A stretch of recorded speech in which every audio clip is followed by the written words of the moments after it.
Mary Wolosik, staff member. Which way is it? Shane Blazer, Mayor. Tom Randall, Alderperson Representative. Carolyn Martin, Commission Member. Joe Terry, Director of Public Works. Chris Bartek, commission member. Dawn DeSorcy, staff. Matt Heidemann, staff. Tom McLean, Commission Member. Greg Broren, Commission Member. Thank you, and thank you everyone for taking time to come to this meeting, and we welcome public viewers as well, I believe. Our first order of business here is, of course, to discuss the opening of the Aquatics Recreation Center and a splash pad at Mead Field. I guess, can we begin with an update on where we stand with the facility and if it's ready to open? Joe, could you give us some input? Sure. So the facility is just about complete, or all but complete inside the fence for the aquatics portion.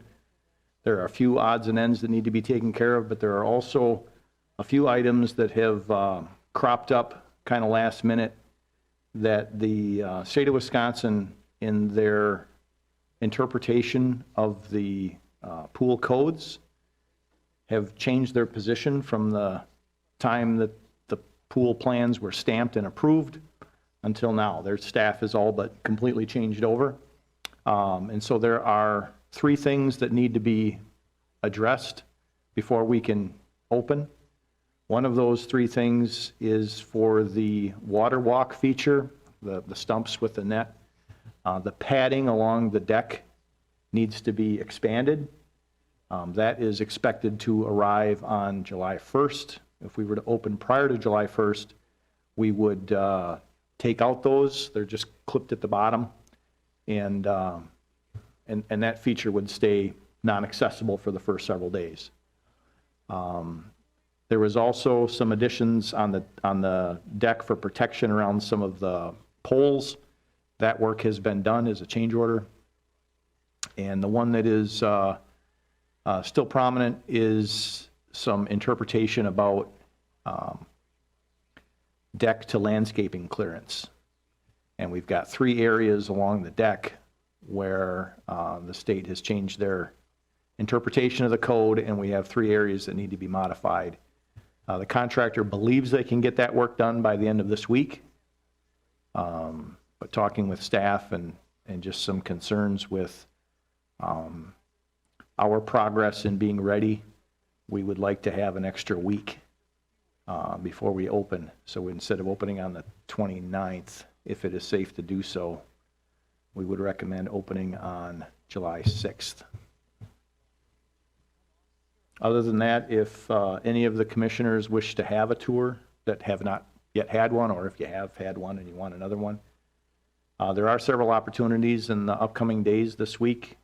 I will be giving the fire department, we gave one tour today with one of the teams. We'll be following up with the same tomorrow and Wednesday. But if there's a time tomorrow, you know, even 8 a.m. works great, but if there's a time tomorrow or Wednesday, if any of you would like to see the facility again, certainly let me know and we can make that happen. Thank you, Joe. Okay, we have any discussion here? I'm sure we will. As far as opening, has the county has been contacted and they're okay with certain guidelines and things that have to be followed? Yeah, so in your packet was the memorandum that I sent out, I guess it was a week ago Friday. And, you know, the challenge with any public facility like this and during a pandemic is what is the right decision? And the uniform consensus we had is that there probably is no right decision, but we need to make a decision. And so the staff's recommendation is summarized here. And it includes, I'll go through this for the folks that may be watching that might not have access to this handy. We did review this document also at the previous Common Council meeting. That a lifeguard supervised outdoor public pool facility with chlorinated water, limited access, additional sanitation practices, posted recommendations for patrons, and little community spread of COVID-19 is a relatively safe place to be as compared to alternative places for people to swim, such as the Wisconsin River or nearby lakes or streams. So as a result, I'm recommending that the city open the pool. I have on here June 29th, but we're changing that to July 6th, with the following conditions. One of those conditions is a geographical limitation. In effort to try to avoid community spread of COVID-19, residents of only the following communities will be allowed to use the pool as long as COVID-19 is considered a pandemic. And the rationale behind that is twofold. One, it's to limit folks from outside of the area from visiting.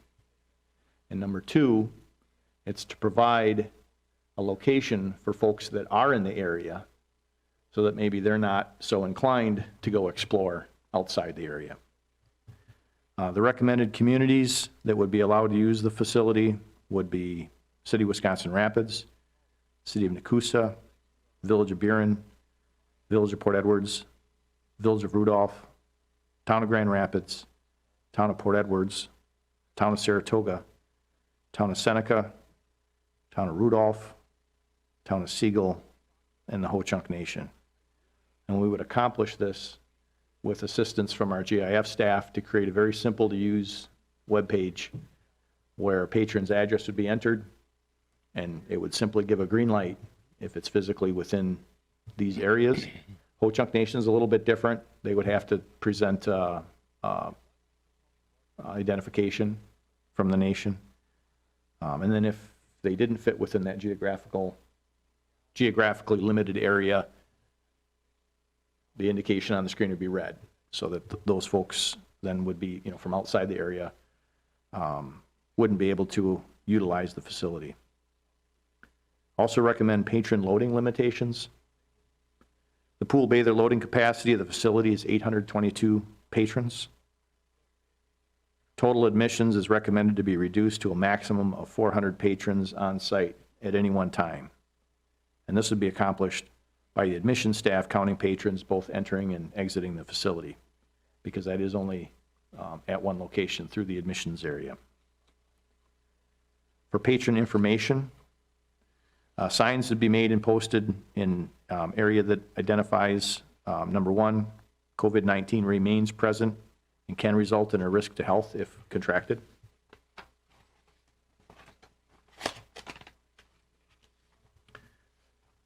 Personnel and patrons should avoid entering the facility if they have COVID-19 symptoms such as fever, coughing, and flu-like symptoms. Anyone demonstrating COVID-19 symptoms will be identified and asked to leave the premise. Patrons are encouraged to practice social distancing and maintain a minimum distance of 6 feet from non-family members. The city will be cleaning restroom and shower facilities daily and attempting to disinfect deck furniture and common areas, touch points, multiple times a day. But patrons are encouraged to wash their hands and sanitize any furniture that they would intend to use.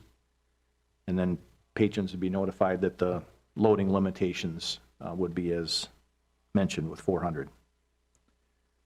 With staff practices, staff will maintain social distancing or wear a mask whenever social distancing is not practical. Staff will wash hands or use sanitizer after each time contact or coming in contact with money or physical contact with a patron. Staff will be trained and will use cleaning and disinfection chemicals to clean frequently touched surfaces that are not in contact with chlorinated water, approximately every 2 hours. Staff will disinfect water slide tubes by dipping them in the chlorinated water after they are used.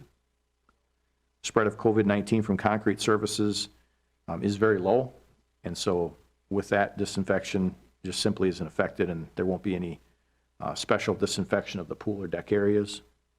And the other item that isn't on here is when staff is checking in patrons in the admissions area, they'll also be recording their name and address. We'll have a sign-in sheet essentially, so that if we do have a case, we have the capability to notify the health department and take corrective action and notification. The next item is a continual evaluation of community spread of COVID-19. Staff will be in regular contact with Wood County Health Department to monitor the level of regional COVID-19 infections, and will close the facility if recommended by the Wood County Health Department or if staff believes there's evidence of any rapid community spread. And at this time, not recommending any changes in user fees. The challenge with that, of course, is anyone that wants to purchase a season pass. At this time, I'm not recommending any changes in that. There wouldn't be any refunds if the pool is closed sooner than expected. So the decision to purchase a season pass versus a day pass would be at the discretion of the purchaser. Obviously, that could be revisited if we're open for a week and we have to close, or if we're open for 2 days and we have to close. There may be a need to revisit that, but at this time, my recommendation is that we follow the guidelines that the commission has already developed. So that concludes that recommendation memo. Thank you, Joe. Kelly? Questions? Chris? I just have a question. What were the hours? Was it going to be open all day, or were you going to stagger it to allow some time for sanitation between shifts? Or? So it'd be open from 11 to 7. And the natural rotation that Mary has developed has guards. There's always a couple guards that are not in the guard chairs. They're going to be working elsewhere, so they will be performing those cleaning operations when they're on, we'll call it break from doing lifeguard work. So they'll be assigned to those operations. So we should not need to shut down for any length of time. But we will have to evaluate. If we find that we can't keep up, we may have to close activities for a short period of time, or close a pool for a short period of time to have those folks perform other activities. We'll have to determine that if we see a need for it.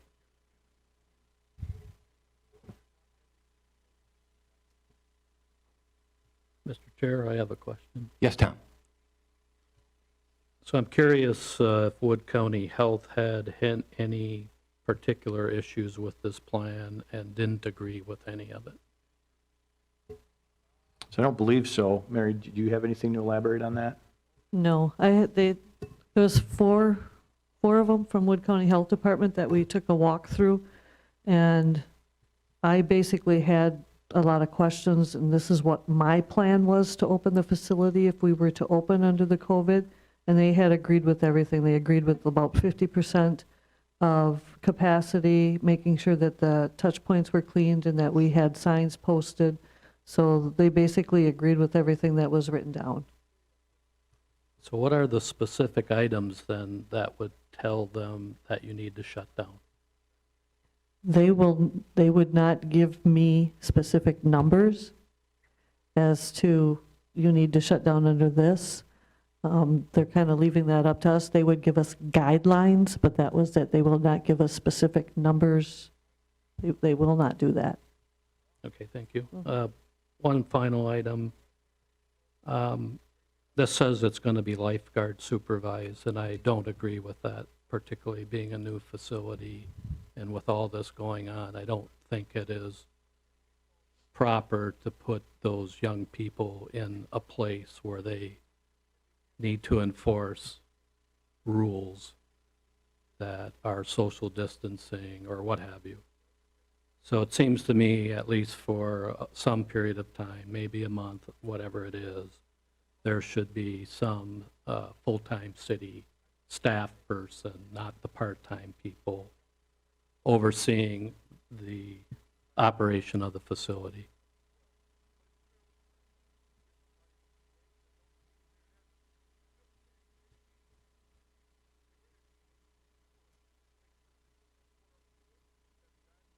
As far as the lifeguards, that would be when they're not on duty, they would be doing some other things, right? Is that They have 2 rotations set up because you don't want a lifeguard, for obvious reasons, out in the sun all day, rotating from lifeguard station to lifeguard station. They do need a break. So there's 2 sets of stations set up, rotations, and there's a person that's going to come in and rotate, so of course they can rotate around those stations. So there's always at least 1 lifeguard off from both rotations. So there's 2 of them that are off that are expected to clean and do extra duties to assist this plan. Is there a plan to have like a manager or somebody in addition to lifeguards and just the staff that are manning the aquatic center or not? There will be a head guard. She is college-age student who's used to running summer camps. The head guard that is on duty during that day will not be out on a lifeguard chair. They kind of oversee the lifeguards and the slide attendants and concessions and admissions people.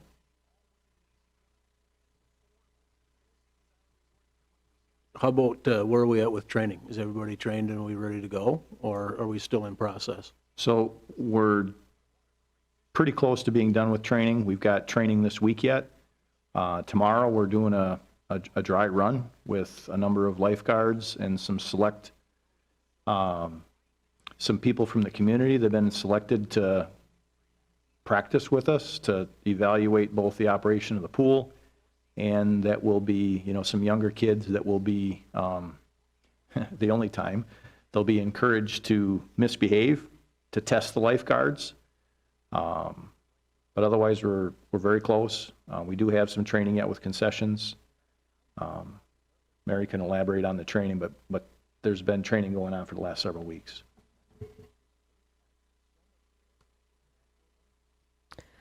Most of the lifeguards are all certified and ready to go. Water park certification, lifeguarding, first aid, AED, and oxygen.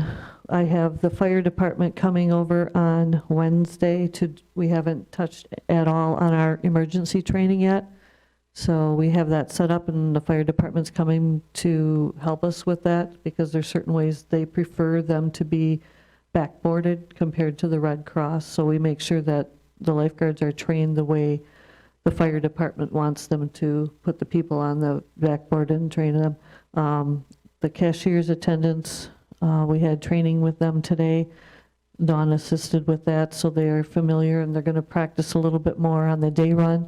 I also have a loose ends training day for anybody that's got questions if they're unsure of what needs to be done. They've all been trained on the cleaning process, the sanitizing,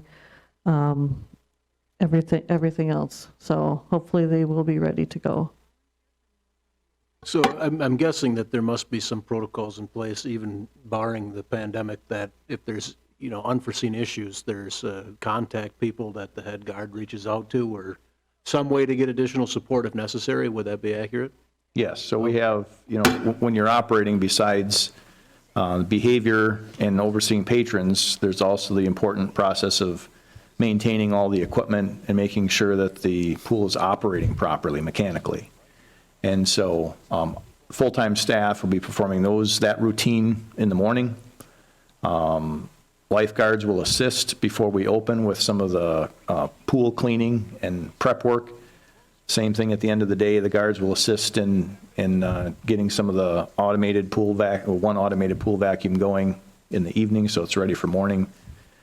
During the day, the head guard will be able to take a look in the mechanical building, do some chemical testing, maintain the records that they're required to maintain, and this is very similar to what we had to do with the previous pool. It's just that it's in triplicate because there are 3 bodies of water. But yes, there is full-time staff that priority number 1 is responding if there's a issue, and then their regular job duties are set aside if that's necessary. But there are several hours every morning that a full-time person is there to go through the mechanicals and ensure everything is operating as it is supposed to. And that would include people not following the rules, as it were, whatever the rules are. So the rules are enforced generally by the lifeguards. If the lifeguard has a situation where a patron's misbehaving and is asked to leave, and doesn't leave. There's protocols for that as well, and including inviting the police department to assist in escorting someone off premise if they don't choose to do so. Our guards are trained to act professionally. You make the request as a demand, and if that demand is not met with, civil obedience, then we ask the police department to intervene. I have a couple more questions if you don't mind. July 6th, you mentioned now is the opening instead of the 29th. What the change was because of? So in working with staff, there's a few last-minute type items that staff feels we're not quite 100% comfortable on, that wants to get ready, and a little bit of being unsure exactly when the state's going to sign over that permit. Our contractor feels that work can be done by the end of this week. I've been in contact with the contractor all day today, discussing the change order and the work required to meet those demands.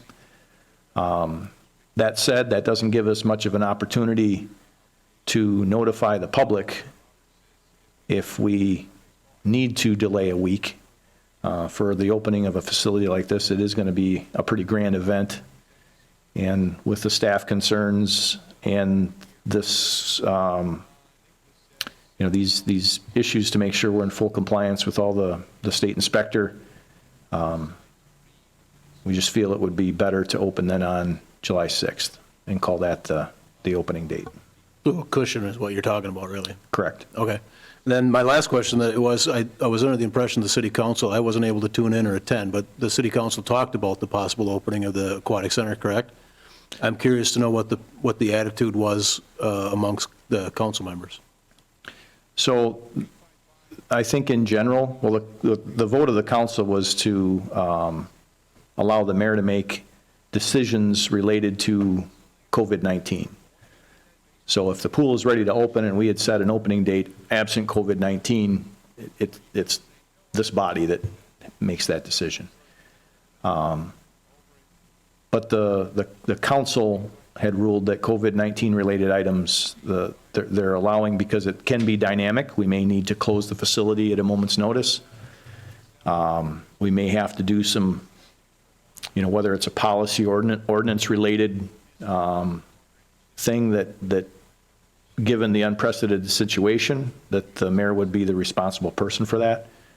And the mayor's here today, but in discussing the situation with the mayor, he also felt that this is a large enough facility that he wanted to make sure that the commission had an opportunity to discuss it as a specific item and make a recommendation moving forward so that there's some consensus. And that would be similar to how many other municipalities have made the decision to either operate or not operate their facility. Mr. Chair? Yes, Tom? So will the council take this up yet anyway, regardless of the vote here? I'll defer that to the mayor. Mayor? Thank you. I do agree that after our last council meeting and listening to Mr. Aom, that I believe this is an issue that it's timely. It's something that each individual body can decide and should decide. I agree.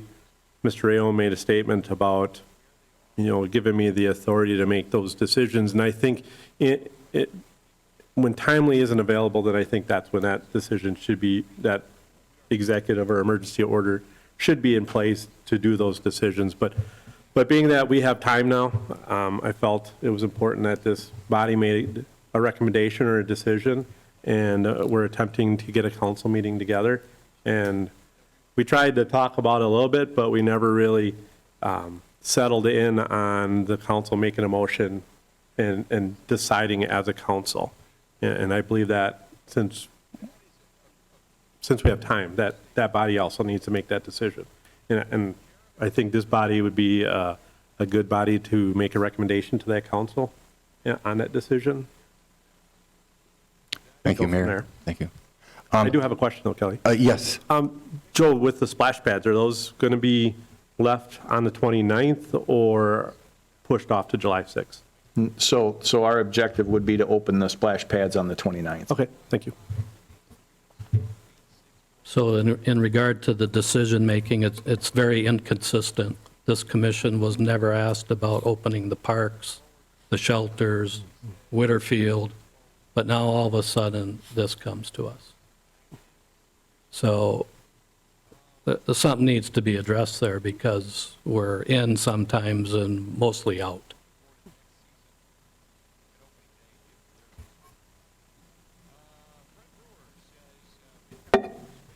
I think that's going to be on, I think that's going to be on an agenda someday, but I don't know when either, Tom. I hear you. We've talked about it for months. Yes, we have. Yes, Mayor, or Tom, I'm sorry. I'm sitting by the mayor. Yeah. Yeah, just a few comments. I made quite a few at the council meeting. I do have a fear of opening this with the pandemic that's going on around. The number of cases are increasing daily.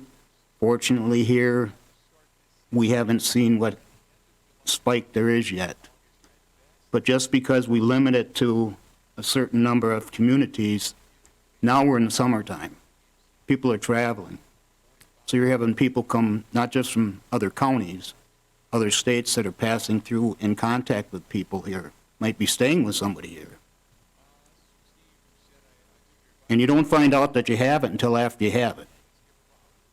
And you can be tested and be negative and go back the next day and be positive because of a false negative.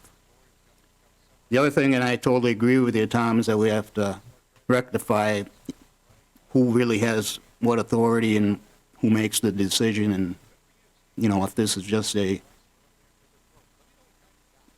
commission that recommends, then I guess that's how it should be. But, or is it a commission that makes the decisions to open these things? As far as the emergency declaration goes, my feeling is that this was not an emergency. To open a facility, decisions can be made to do that. And if decisions are not made to open, then they're not opened. If it was made to open, then the emergency thing comes in that he could close it on a moment's notice. The emergency should not be to open it up. If you can follow that. And we've talked about this for a long time. And there are other issues, you know, things that have opened up, should have came before this commission. It didn't. If you just look around, and I'll just go to a couple different states. You have where the football teams are starting to gather now. Kansas State, the team was tested, all negative. 10 days later, I think they had 14 positive. They shut down the operation now. LSU had several, same type of situations. Negative and all of a sudden positive. So this is a thing to take a hard look at. We all want it to open, I think. But the risk, to me, outweighs that. And we should just, for this year, to close it down, one thing I did say at the council meeting last week was, if nothing else, to extend it at least another, till say the third week or whatever, 23rd or something of July, and revisit the issue and see where we're at then again, if we want to do it that way. But personally, I'm against opening it at all. Just if the potential risk that's there, hopefully it doesn't happen, you know. If we close it, I hope nothing happens. If we open, I hope nothing happens. But the risk, to me, outweighs of that. Even had a couple of Major League Baseball camps. All of a sudden, they've had a few positive cases. They closed early. So the risk is there, just because we don't maybe show the numbers. All of a sudden, it could be. And so I'm afraid to put the city in that spot to take that liability on. And for the people, to put them in that dangerous environment, to me. No matter how much you want to self-distance at an aquatic center, it's not going to happen. It just isn't going to happen. I can't believe it. How are you going to swim? How are you going to do anything? The social distance, you're going to have to sit on the deck, and that's all. So, whatever we end up with a motion with, I'll see where we go with that. But I'm very leery of opening. But like I said at the council meeting, I would look at this again in towards the end of July to revisit the issue if people want to do that. And we've already they're looking at the 6th of July of a proposed opening date. So.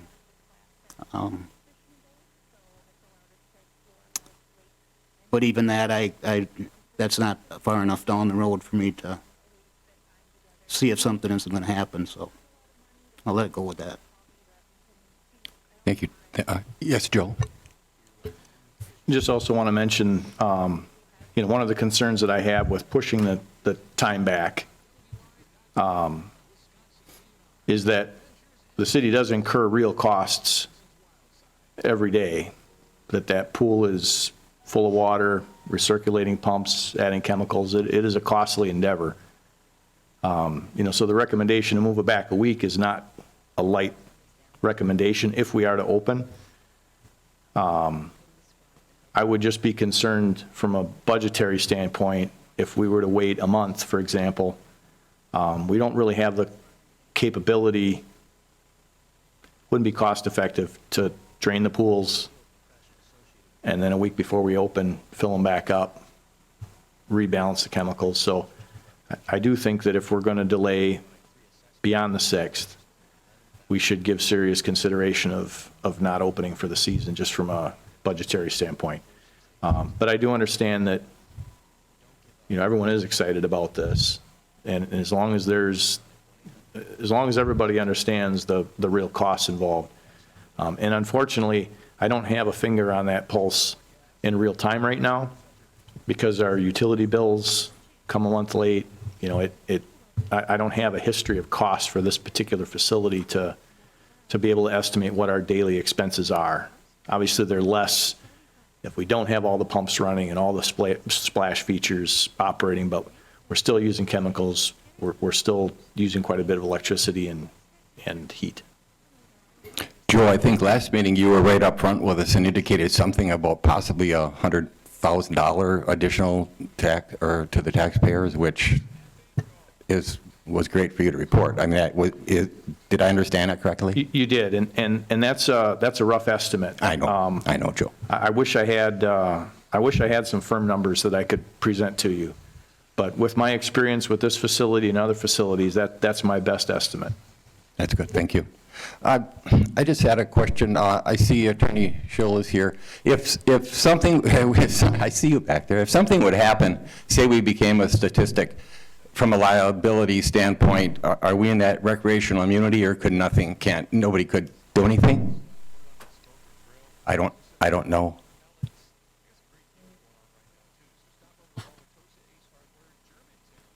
Sorry to interrupt you. Thank you, Sue. Well, I mean, there'd be the issue of causation of whether, like, are you saying if someone got infected and they happened to be at the pool, and then whether they would say that it was because they were at the pool and we should have protected them. I mean, it would be difficult, I think, for them to show where they were infected. However, if 50 people that were at the pool one day became infected. We do have immunity, limits of liability. We're pretty protected. I guess for me, I think it's, but that doesn't mean that you can't be sued. I mean, then we still have to defend it and so on. But for me, I think the analysis is more, and I was part of the group that met with Joe and Mary and everyone, Dawn, Matt. And actually, I was in the minority. And still am. I think it shouldn't be open, but it's not really illegal. It's not illegal, like you shouldn't open it legally. Right. It's more just my personal opinion and, just the way the numbers are going. And my concern is more of if something does happen, if one person does get infected and they're going to have to say, well, I was at the pool on this day, and because of contract tracing and because of anytime you get more than 40 or 50 people, that contract tracing is more difficult. So it's probably going to be one of those public, this person was here and here and here, and it's going to say, was at the aquatic center. And then what do we do? Do we need to close? And it just... but as I said, legally, I wouldn't be concerned necessarily legally, other than obviously, you're opening yourself up to possibly being sued, but I think we would be successful on it. It's a difficult decision. I know. I think, the safe answer for me, kind of always looking for the bad things to happen, or looking out for the bad things, is to say, well, don't open, but it's not, if you wouldn't have any parks or any recreation facilities if there wasn't any, risk or, difficult decisions to be made with recreation opportunities. So, but yeah, like I said, legally, that's a very small part of it. It's just more of probably the same decision that you're all struggling with, and it's a very, very difficult one, but. Okay, Yeah. thanks for your Does input. anyone else have any other questions? My wife is involved, and she's the contact trace nurse, so I'm getting it on both sides, so anyway. Yes, Tom? So I don't think COVID is going away even after a vaccine, and I do think any business or facility needs to find a way to operate one way or the other. But I really am not happy with the operation and the oversight of it. I just think that's very unfair to put a kid in that place, particularly like the first month of operation, to make those kind of calls. So unless that gets better supported, I'm probably not going to be in favor. Thank you, Tom. I understand Stephen's point. Oh, I'm sorry. Go ahead, Joe. I was just going to mention the staff's responsibility is, other than the additional cleaning, is essentially the same as any other time. We're not going to ask staff to be the social distancing police. These are recommendations and guidelines for best practices to remind people when they're there. So if your concern is that staff shouldn't have that burden, we're not expecting that they will. Because like I said, we're just like every other place. We're not creating a situation where that's mandatory. We're taking into consideration the safety of our staff and the safety of patrons, but we can't, we can't, you could never create a situation at any pool where patrons are going to social distance, or if you are, you're going to have so few people there that you could never afford to operate it. Well, I mean, I think we have to also acknowledge the fact that it's a choice to go to an aquatic center. I mean, this is not required. And to say, well, it's open, so I have to go, well, come on. So there's some individual decision-making here as well. And I agree with Tom in regards to the fact that I think to allow for smooth operation, although I have no idea about the competencies of your head guard or other people that you've hired, so it is kind of a blanket, I'm not detracting from those people at all.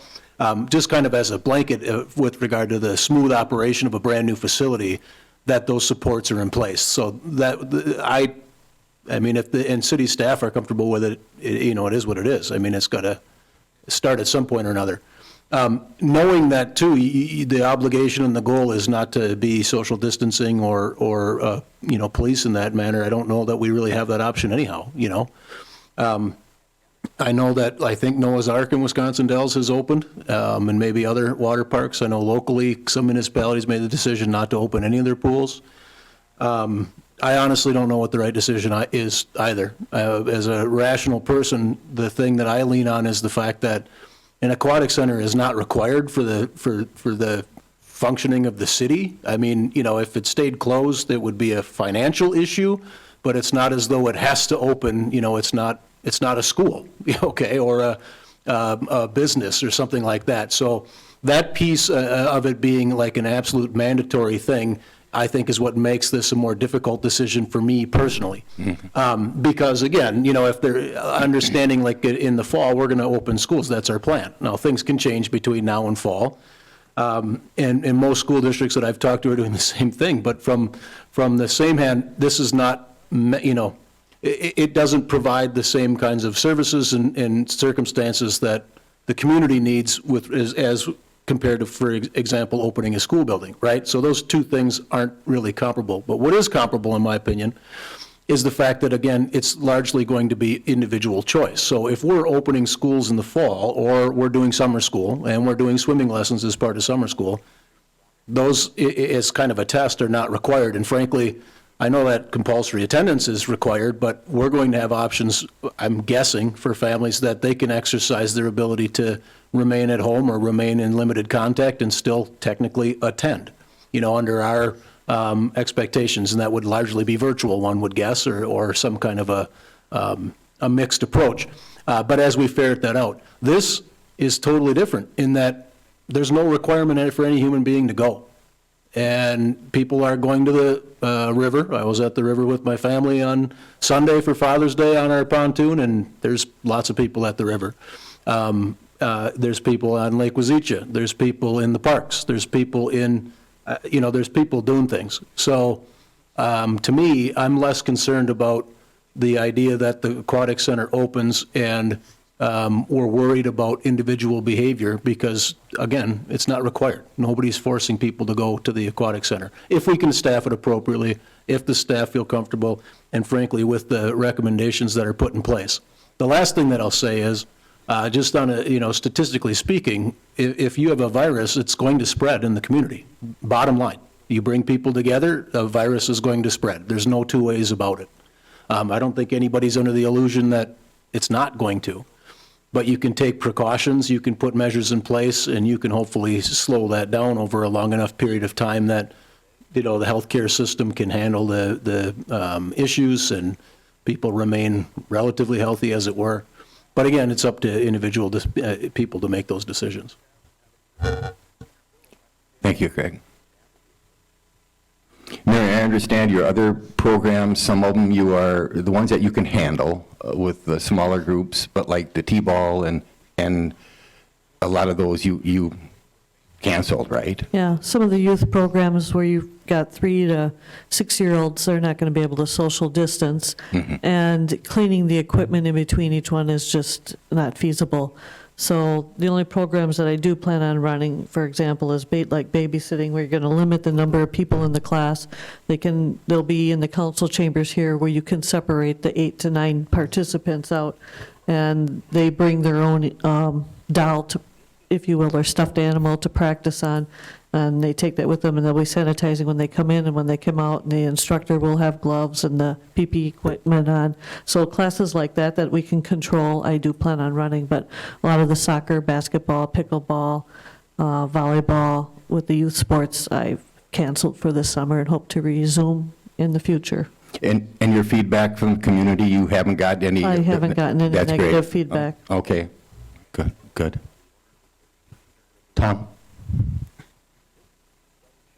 And I totally agree, Craig, with the voluntary part and whatever, but the risk to me is why we've been able to keep it low is that we shut things down. The fear is that we open things up. And yeah, you're right, people are congregating more together and doing things, and that's where the fear is going to come in, to me anyway. The people are getting back together. For a few months, we were separated, pretty much so. So you didn't see the big spike in that. But now people want to go the other way, and that's where the people traveling around, getting together, and that type of thing. And I know the swimming and aquatic center, you're going to be next to somebody. You're going to be walking by people. I understand that. But it's how we get, if we jump right back into this full bore, and everybody is admitting that there's a pretty good likelihood of a second wave. Some are even saying that we aren't done with the first wave yet. That's where my fear comes in. It's going to happen. Somebody's isn't going to show up on the 15th of July, and say, I got COVID from the pool. They might try to say that, but it's only been open 3 days or whatever. The fear is that come August, September, people are going to be getting it. It's going to keep going on down the road. And the spread will keep continuing on. So that's where the risk part, to me, really outweighs is it worth it or not? And to me, for this year, I guess I'll bite the bullet and vote not to open it. Thank you. I'm going to agree. I have the utmost respect for our Public Works Director. He's worked so hard on this pool. And we're proud of him and proud of the pool, but I'm going to have to vote against it also. But I'm afraid of it, and we're not that far away from a vaccine. And I don't know, is this a learning lesson for all of us? I mean, it's impacting everybody. So, and it's a tough decision. So that's just where I'm going to weigh in. So, any other discussions or? Chris? Just one other question for the Wood County Health Department. If we do open, did they have any guidelines around the concession area or any concerns there with the?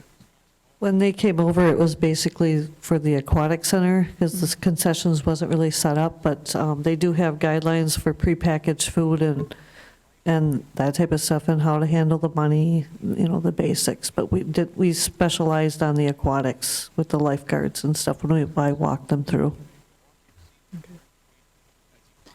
I agree there is risk, but we currently have 15 active cases in a community of 60,000 or the surrounding area. I don't know how many there are, 40,000, 50,000. 15? Huh? How many? 50? I'm sorry, I thought you said 15. I mean, there's 32 in Wood County. Okay. Okay, I'm sorry, Chris. I don't know exactly how big, but 15 active cases. And I think that the guidelines that you put together along with the Wood County are very safe. I think essential businesses, Walmart, your local community shopping centers have been putting things in place to safely allow people to go out into public. And I think we are getting close to, moving to those next phases. Prom is going to be coming up this summer, and school's going to be starting up, and things are starting to open, and the goal was to slow the COVID, which we've done. But I do believe that we can safely start to open some of these businesses to our community to allow them to enjoy them safely with these guidelines in place. So, Thank you, Chris.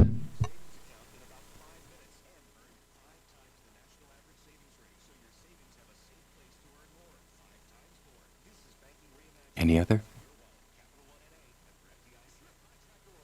So is there a motion then for a recommendation, I believe?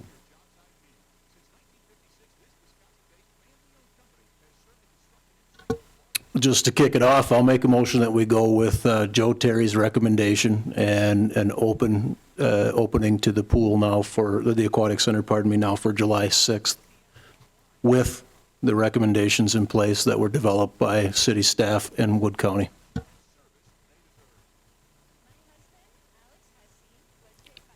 Is there a second? Second by that Chris. motion. Okay, we've all heard the motion. Any other discussion? All in favor signify by saying aye. Aye. Aye. Aye. Opposed? Aye. Nay. Nay. That was Lee. Yes, that was no. Okay. And tied? It's tied? So then the mayor makes that? No. I was going to say it shouldn't be tied. 1, 2, 3, 4, 5, 6, 7, 8. Oh, 8, yeah, it is. What's that? Roll call, maybe? Was there 4 no votes? Okay, we had, yeah, but noes? So it is 4, yep. Any ayes? Yep.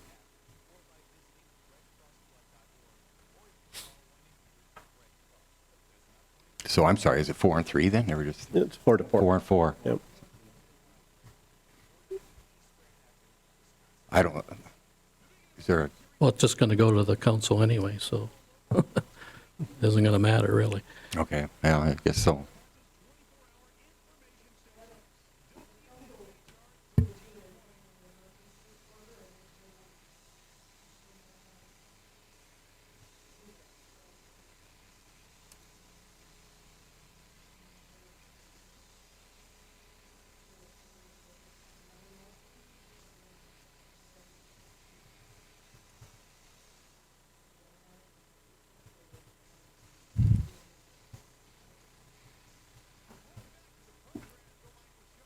I'm not sure what that means, but if you, I would make a motion to defer it to the council.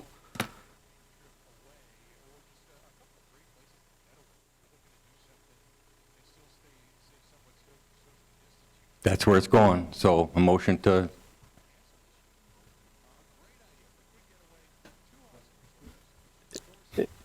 Yeah, I was going to say, if there's the ability to get a quorum in a meeting together to act on it, it may not happen. I know I'm not sure if Jennifer has an update on for on Wednesday? Okay. So then maybe a neutral recommendation to council, I guess that's where the committee's at. so is that, we use your motion to defer to the council, and, okay. Is there a second on that motion? That makes sense to me. So. I'll second that. Second by Carolyn. All in favor? Aye. Oh, I'm sorry, Tom?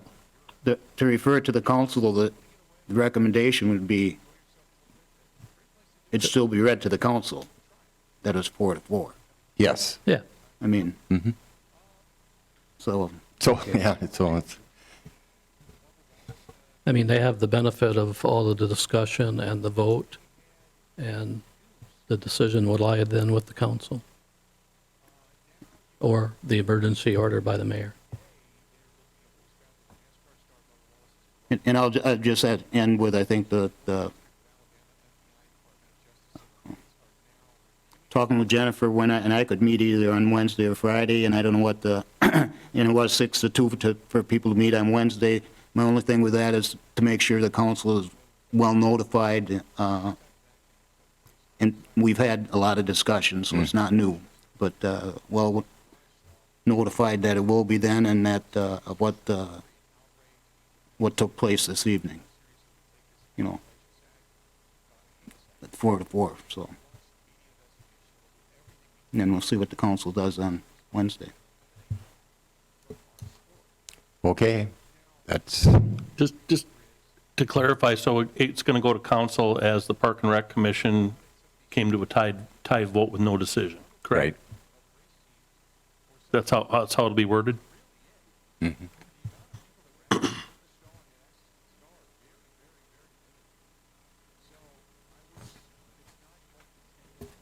I just wanted Chris? to understand who doesn't vote, or, like, how did we end up with 4 and 4? Steve Koth is absent. Steve was on the speaker here, or I mean, Lee Tao was on the, Steve is not here. no, Steve isn't here, and Lee was on that thing, that Okay. Zoom, or whatever they call it. Steve would have been the tiebreaker. Yep. So did we vote? Did you accept the vote? Yeah, to defer, or to, Well, or refer to We the, sort of got in.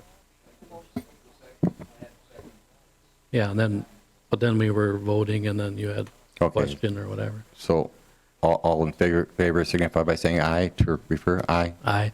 Aye. Opposed? Ayes have it. Okay.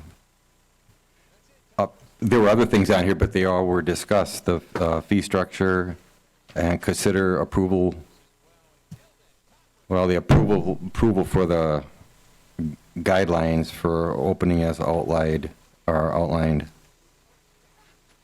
I guess we don't need to even discuss that, do we? Approval for the guidelines. We all, yes.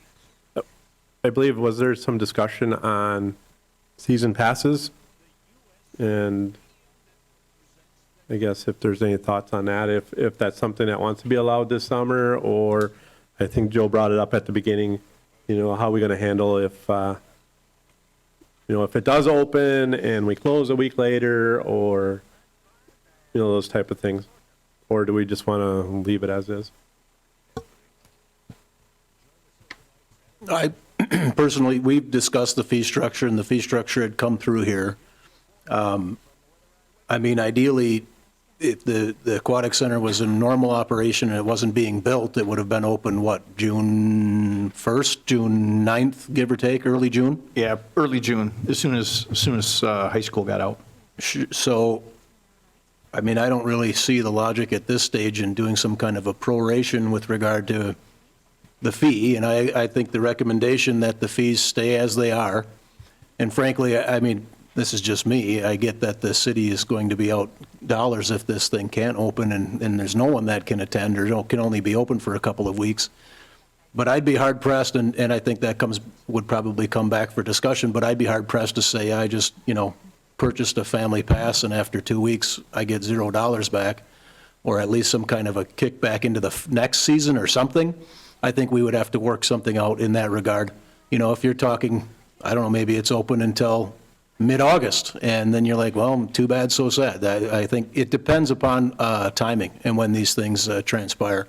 So I would advocate for keeping the fee structure as is, with the plan that they aren't refundable, because typically they wouldn't be. Right. You know, oh, I didn't get to use it as much as I wanted, so I want my money back. I mean, that doesn't happen. And then we'll see. And if it gets closed down after a week, then I would argue we'd have to do some kind of a refund structure or some kind of a carryover or something. But we can talk about it at the time, I would argue. Yeah, I would agree. We can address it if that ends up being the case and deal with it then. Mm-hmm. Good point. Anything else? Is there a motion to adjourn? So moved. Second. Motion by Craig, second by Tom to adjourn. All in favor? Aye. Opposed? Ayes have it. Thank you, everybody, for your input, and we thank public viewers as well.